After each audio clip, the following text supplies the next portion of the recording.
Hello everyone, this is CS Tanuja Bishnoi. आज मैं again आपके साथ एक ऐसी स्टडी टिप शेयर करूंगी जो आपको पढ़ाई में बहुत हेल्प करेगी, विच इज़ माइंड मैपिंग। तो भी माइंड मैपिंग को यूज़ कैसे करना है, लाइक कॉर्पोरेट गवर्नेंस का एग्जांपल लेते हैं कि कॉर्पोरेट गवर्नेंस क्या होता है। तो जैसे अगर आपने कितने भी अच्छे से ये टॉपिक लर्न किया हो, ठीक है, तो अभी जब भी मैंने इसका नेम लिया तो आपको दिमाग में नहीं आ रहा कि इसके अंदर एक्चुअली में होता क्या है। तो आप ये चीज़ सेम चीज़ अगर आप माइंड मैपिंग के थ्रू करोगे तो आपको वो इजीली आपको रिकॉल होगा कि ठीक है, इसके अंदर ये पॉइंट्स रहते हैं।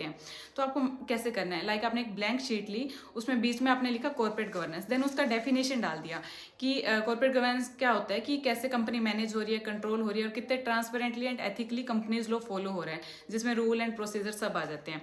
तो आपने उस पेज में बीच में उसका कॉर्पोरेट गवर्नेंस का डेफिनेशन लिखा, देन अलग अलग ब्रांचेस निकाल दी कि उसकी इंपॉर्टेंस की। तो इंपॉर्टेंस में आपको क्या लिखना है, सिर्फ कीवर्ड्स में लिखना है। क्यों इंपॉर्टेंट है corporate governance, like for risk management, for creating accountability and transparability and like for creating trust of investors, है ना। तो आप ये पॉइंट डाल दोगे, एग्जाम्पल भी डाल दोगे कि XYZ कंपनी थी, उसमें वीक गवर्नेंस की वजह से उस कंपनी के फाइनेंशियल्स में कुछ इरेगुलरिटी हुई एंड जो भी इन्वेस्टर्स का ट्रस्ट था वो कोलैप्स हो गया।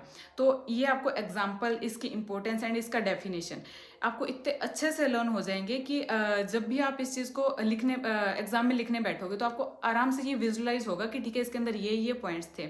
तो अभी भी आप देखोगे, जैसे मैंने ये 3 पॉइंट बताए हैं और ये एग्जाम्पल बताया है, तो आपको इतने में ही याद हो गया होगा कि ठीक है, ये पॉइंट्स उसमें रहते हैं।